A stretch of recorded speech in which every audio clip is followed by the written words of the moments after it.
Hi, I'm Kelly Ballman with the Salvation Army Samaritan Center. We offer adult day services to people from the community. We help families take care of their loved ones and give a sense of purpose to the participants. I invite you to stop in or call to see what our program has to offer. We are located on West Hubert Avenue in Lancaster, and our phone number is 740-687-1921. Remember, the Samaritan Center changes how you live, not where you live.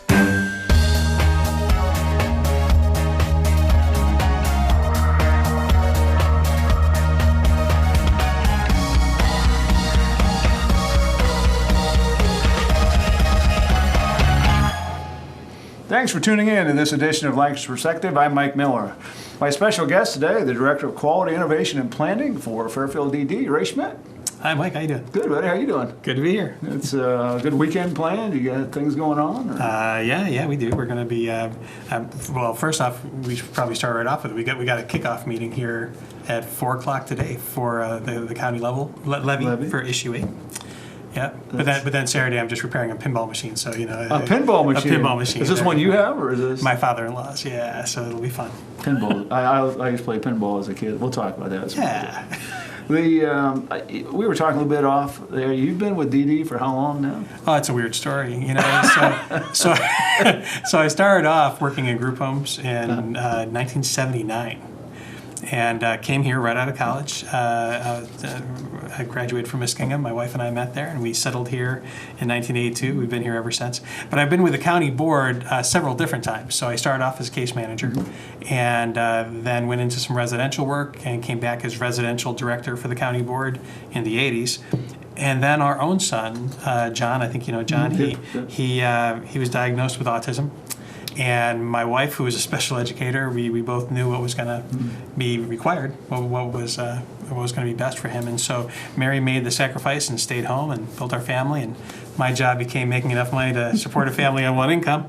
And so I went into manufacturing for 20 years. I worked at Cyril Scott and One Right, both local printing companies. Yep. And then came back to the county board 5 years ago as an employee. In that time, though, I also served on the board. I was a board member for 13 years and on the Fairfield Industries board for a couple more. So always been involved. I love this agency. Now, in addition to Muskingum, you also have a master's degree from the Harvard on the Hocking. Harvard on the Hocking, right? Ohio University, and in public administration. Went back as a delinquent student at 50. so I got my bachelor's at 22, my master's at 52. If I live to be 82, I'm going for a PhD. So that's the plan. When did you know that this is the field? I know you worked in manufacturing for 20 years, but younger, when you were growing up, did you think, boy, eventually I want to work with people with disabilities? No, it wasn't like that for me. It was, I originally, when I went to school, I went into psychology because I had some experiences as a teenager where some friends were having trouble, and one was suicidal, and I didn't know what to say. I didn't know what to do. I didn't know how to respond to it, and that was kind of my driving force to get into a psychology degree. And then when I was in school, there was an opportunity on campus to work at a local group home. And so I started off working as an aide in a group home for 4 children with who had severe developmental disabilities and some behavioral difficulties. Mm-hmm. And then by the time I graduated from Muskingum, I was a house manager, a live-in house parent for 4 teenagers there right near campus. So I would go to school all day and then be a house parent at night. It was great training. Absolutely, yeah. We just went on a tour that was organized by David Oll and John, and it was a great tour. Talk a little bit about DD, because I don't think everybody knows all the different things you do, how many people you serve. Talk a little bit. I know we want to talk a little bit about the levy coming up, but let's talk a little bit about DD and some of the programs and just some of the numbers. Yeah, and it's one of those programs that not a lot of people know about. And then when it comes to being, on the adult side, we actually work pretty hard to be invisible because we want it to be about the people we serve, not about the agency. So when you look at it, let's just start right at the beginning. We served 1,206 people as of this morning. countywide. We serve them. It's a whole life program. So we have kids, newborns that we serve who we know are going to need help, and then our eldest member of our community is 93 years old. He's still one of my heroes. He still flirts. I love that about the guy. Was he out at the center when we were out there? Was he? Probably not this time around. He's in a little bit of frail health now. But even from his walker, if there's a pretty girl that walks by, he will get up on his toes and make sure he looks all that impressive. Neat guy. And then in between, you've got everything going on here. You've got Forest Row School that serves 40 kids right now, and they just do an incredible job there with people who have both really complex medical needs and behavioral needs too.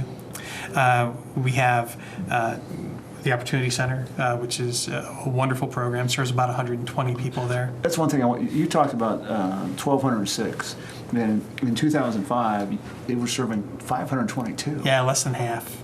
That's less amazing. Than half. It is. And some of that comes from a broadening of our mission, for sure. Some of it comes from things that we've learned. Like, for instance, right now, if you look at our Birth to 3 program, those are the largest groups year by year. Those are the largest groups we serve. About 80 kids in each of those years. But the deal there is that by the time they get to be 6 years old, we're serving 30. That means 50 out of every one of those years. So 50 kids of every year of life. We can help to the point where they move on to regular ed school and never need our help again. It's one of the great success stories in our program that we don't talk about very often. But then, as you move through it, like you look at some of the community programs that we have going on. You look at Art and Clay on Main or Discover You. Those are some really innovative programs where, we like to fade into the background, and there's a lot of people who go there and don't even know that it's part of our program. I would agree with that. I would agree with that. Is there a website where people can go to check on the programs, or what's the easiest thing to do? Yeah, Facebook, I guess. So we have a Facebook site. Just look up Fairfield County Board of DD, and that'll come up. If you go to fairfielddd.com, that'll be our website that you can go to. There's a lot of good information there. And then we even just started a parents group on Facebook, which it's a closed group, meaning that it's just a place for parents to get together and talk. And it's called Parents Together. That's parents, the number 2, and then gather on Facebook. And just ask to be a member, and we'll let you in. But it's a great support for families especially families who are just getting into that idea of, my kid has a disability. How do I respond to that, and what can I do? One of the things that we've talked about Forest Rows, but there are so many different things programs that you guys are involved with. Do you get a lot of ideas from people? Do people call and say, or do you go to other counties and say, does that work? How do you do that? I mean, do you steal ideas? Stealing, we love to steal. It's a great pastime. But to be very truthful, there are, and I would love to be more humble about this than about our agency, but really, our agency is in a unique position in Ohio, both geographically, but also from a size standpoint, where we've been really well supported by the voters. Right. And so we're able to provide things in this county that other counties really, frankly, only dream about. And as a result, our county, too, serves as an example to the state, to the whole state. Even larger counties look to us as an example, in part because we're just the right size. We're big enough that we have enough of a budget that we can do something substantial. We're small enough that we can respond very quickly. So one of the examples, my favorite example of that, is a thing called augmented communication. Augmented communication. Augmented communication. So augmented communication means that you're unable to speak on your own, and so you have to use a machine to help you speak. For the people who master it, it's incredible. It's life-changing. You go from being uncommunicative at all in the community to being somebody who can say speeches, which we've had. You've probably been to the celebration a couple years ago. We had Bonnie Robinson deliver a speech on her device right there. They're incredibly expensive. Each of those devices go for between $8,000 and $20,000. But for the right kid, the right machine with the right kid, it can be an incredible thing. So about 5 years ago, our county board invested about $50,000 in buying these augmented communication devices at Forest Row School. Other groups became so excited about that, they contributed $60,000. Wow. And so over the course of that time, for these 40 students, we now have this state-of-the-art selection of augmented communication devices that I've never heard of anybody else in the state having. So people come to us and say, okay, how did that work? How's it going for you? And you have these wonderful stories. We have this one family in town. They've given me permission to share their story. But Beth Arter, I don't know, Steve and Jenny Arter? Yes. Okay, so Beth, who was not supposed to live long at all, very complex medical needs, she just turned 20. Oh, wow. And we have her using a device called a Toby. And this thing has 2 infrared beams that focus on your eyes and can tell where you're looking. So even if you can't press any buttons, as long as you can look, you can communicate. And within a half an hour, she was answering yes and no questions. Within a week, she was picking music for the class. She was, she's telling you when she hurts for the first time in 20 years. Holy smokes! So it's really and pretty this is impressive. A Toby? It's called a Toby, Tobii. Okay. And wonderful device. Jenny's really quick to point out that the family knew that she was communicating. I mean, the family knew how to communicate with her. So this is not a surprise to the family that she has things she wants you to know and she's opinionated. But the fact that she can communicate that to total strangers, incredible. Right. And I know there's a levy coming up, and we're going to talk about that a little bit more later on, but these are all things that the levy supports. Oh, yeah. These are all things that, in addition to a couple of things we're going to talk about, but just maybe elaborate a little bit more about those tax dollars, what they're going for, and how they're being used. Well, what's really interesting about things like the levy, I look at my own son, John, and you know John. My son has severe autism. He's 28 years old. And John is, for me, the poster child of what a good system can produce. John right now, he even though he's totally nonverbal and very, very autistic, he's great with computers. There's about 80 programs that he uses on his own. And he can install them, uninstall them. He can actually start a Windows program 7 different ways. I challenge people to do that. Yeah, I mean, it's just hilarious. He's wonderful at that stuff. And he's a busy guy. He's got his whole, in his head, he's got his whole day planned out, and he's busy all the time. His one problem is that he doesn't like to sleep. He doesn't need a lot of it. So his record is 5 days without sleep. 5 days. Full days without sleep, and you don't leave this guy unsupervised. Exactly. Wow. It actually makes you a little mad because he's always happy. When he's awake like that too. It just kind of happy people just bother, man. It does. If he was upset and you could comfort him, it might somehow be better. But so, but you look at John's life right now. John goes to the Opportunity Center every day. And then we have a relationship with a local group home, a great group home, run by John and Kim Conrad, and it is a foster family situation, so or an adult foster care situation. So he goes there. He's a member of the family. If the family's going off and doing something, he does it. He spends about half his month there, and then half his month with us at home. And not only does that save money, but it also creates a much richer life for John. But you look at that, and you look at everything that John's done, from early childhood intervention through Forest Rows, going to Lancaster City Schools, going to the Opportunity Center, doing some stuff with augmented communication, and then finally having what he has now. He's 28 years old. The last time the Fairfield County Board went for new millage was the year he was born. So all the stuff we've been able to do in an entire adult man's life. Right.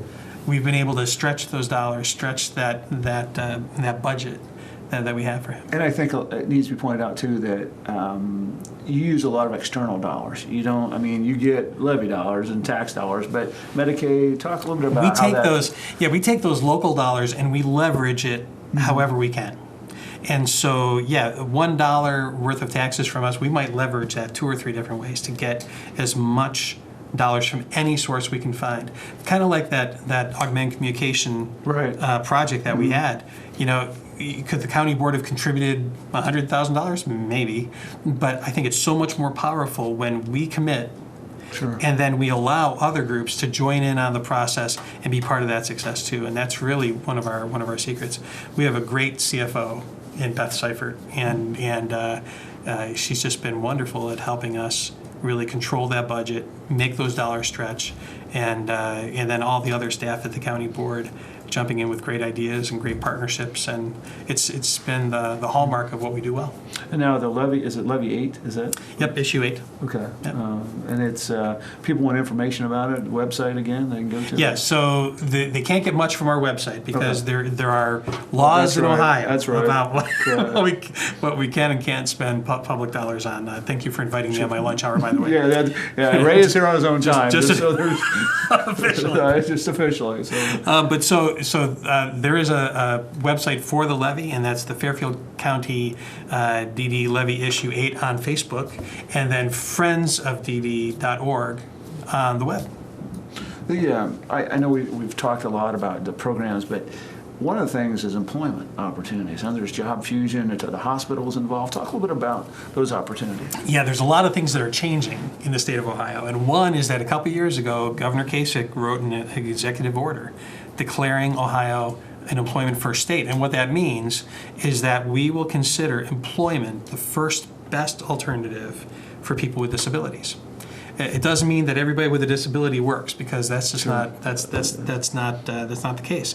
But it means that we believe that we believe that that's a possibility, and we work for those solutions. And so there's a lot of things that we do that really go there. It started with Project Search, even though we had other employment programs as well. Project Search is a really fantastic partnership with Fairfield Community Hospital there. They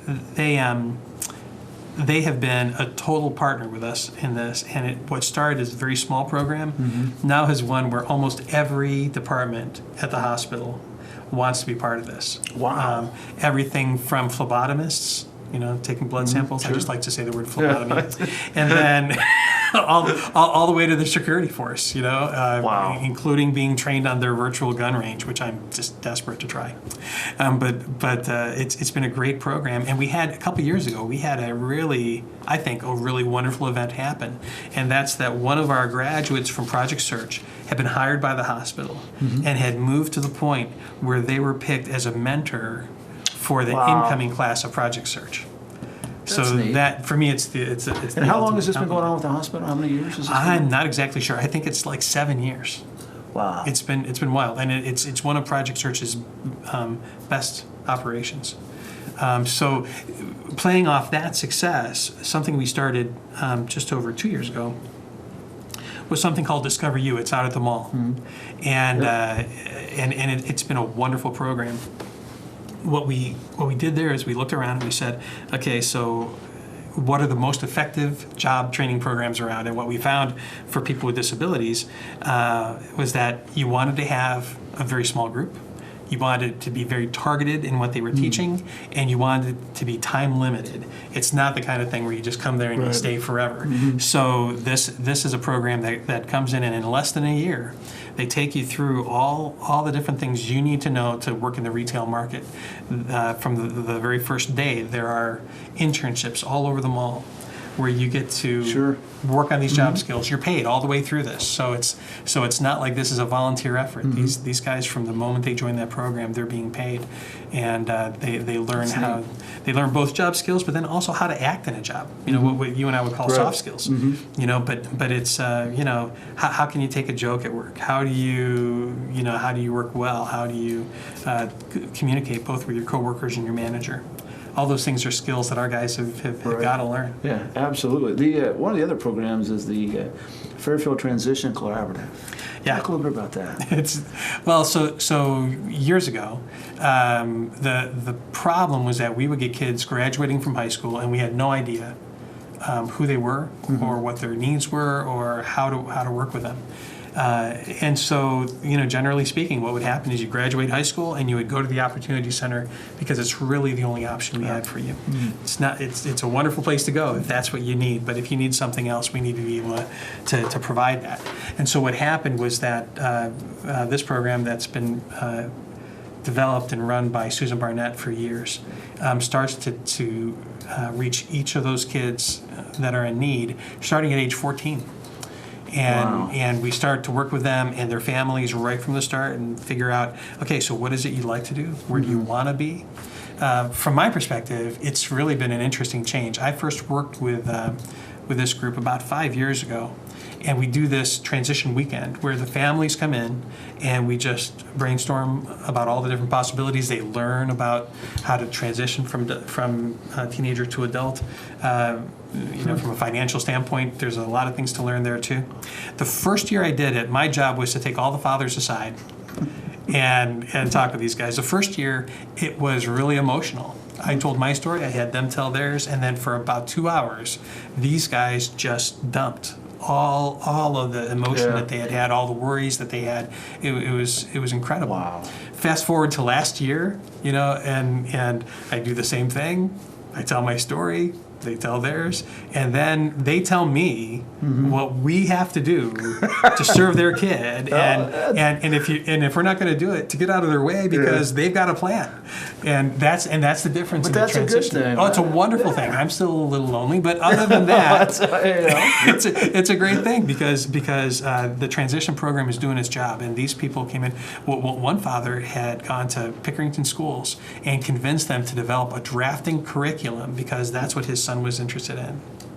And and Pickerington responded. That's neat. And so this kid is going to graduate with actual experience on AutoCAD and some other drafting programs that are likely to get him a job. That's fantastic. Yeah. In the world that you live in and some others, there's always accreditation. You have to have this, you have to have that. Talk a little bit about accreditation. And yeah, that comes under my department. well, I wonder, that's why they pay me the big bucks. Yeah, it's sometimes an evil word. You're not always the most loved person in the agency when you do it, which is why I delegate. But so we have Mark Giesler. I don't know if you know Mark, but he's a great compliance officer for us. And so we are affiliated with CARF. And CARF really... you might want to say what CARF is. Yeah, so CARF is the Committee on Accreditation of Rehabilitation Facilities. And it's the go-to thing for anybody involved in Medicaid and that whole world. And so we just went through that here earlier this year, or late last year rather, and received a 3-year, which is the longest period that you can get. They always have recommendations for you, and we had a few, but nothing bad.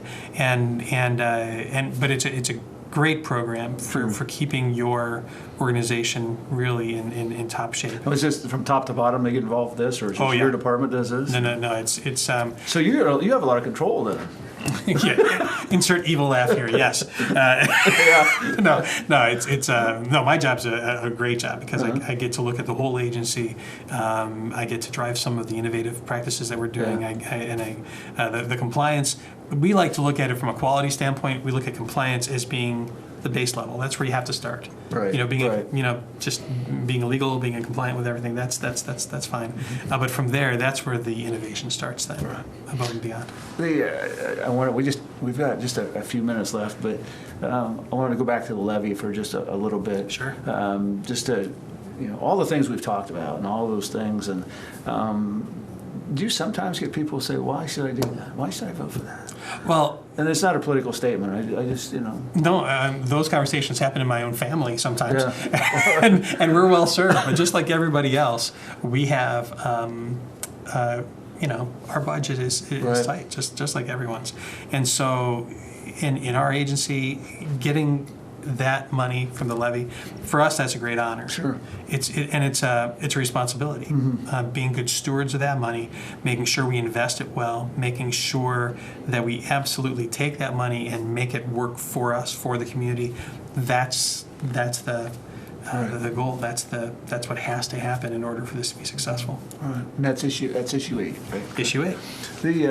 So what is Ray Schmidt doing in his spare time when he's not running DD.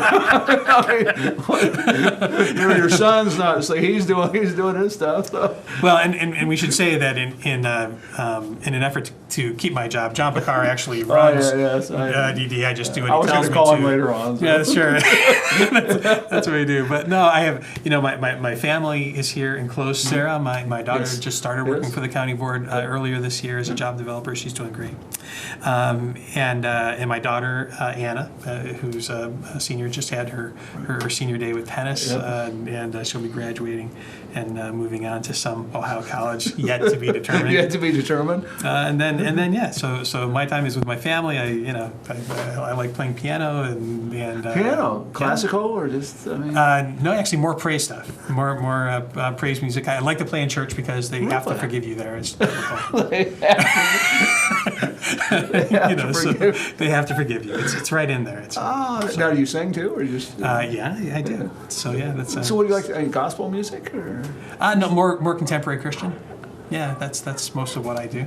Fantastic! I didn't know that. See, I learned something today. There you go. Just, I'm like a sponge. I'm just taking all this in. Well, then I can share, since we're being public about this, that John Picar is currently taking voice and guitar lessons, and so I think he wants to start up a band when we're all done. Does he really? I think so. Does he sing also? Or is he we'll see how the lessons go. Okay, all right. Well, we'll make a note of that for sure. That's right. Maybe a future program. Yeah, absolutely. John, that would be. Maybe we could sing at Art and Clay. I mean, maybe we could do something like that. That's the hope.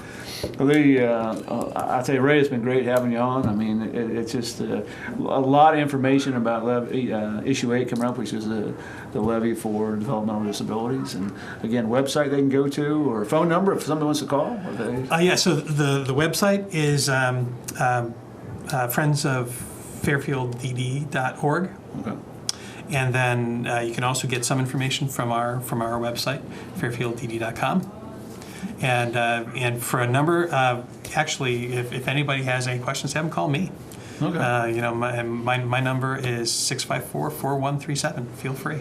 Fantastic. Well, again, it's been great having you on, and I'll ask you this question: Are you a big Buckeye fan? Or? Sure. So what's the?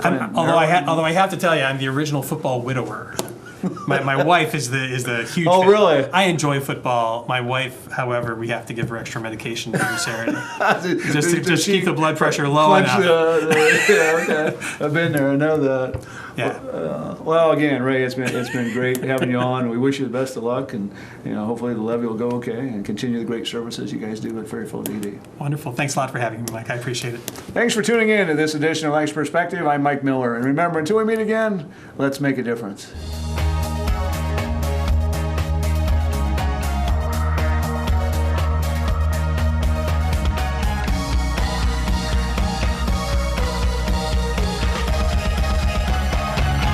Pioneered what is now called outsourcing. And the Sidwells wanted a community that had a lot of churches, had a lot of soccer opportunities, their kids love soccer, and a good Parks and Rec department, so they chose Lancaster. And so in 1980, they moved the franchise here in Lancaster to 6th Avenue. But then in 2002, Todd George, current owner, purchased the franchise from them. And in 2004, he bought a building that's on Mulberry Street, and that's where the franchise is located currently. I'm Jay Johnson, General Manager of Service Master Clean by Todd George, where we guarantee if it's not done right the first time, we'll do it again. Service Master Clean by Todd George, 740-687-1077, 740-687-1077.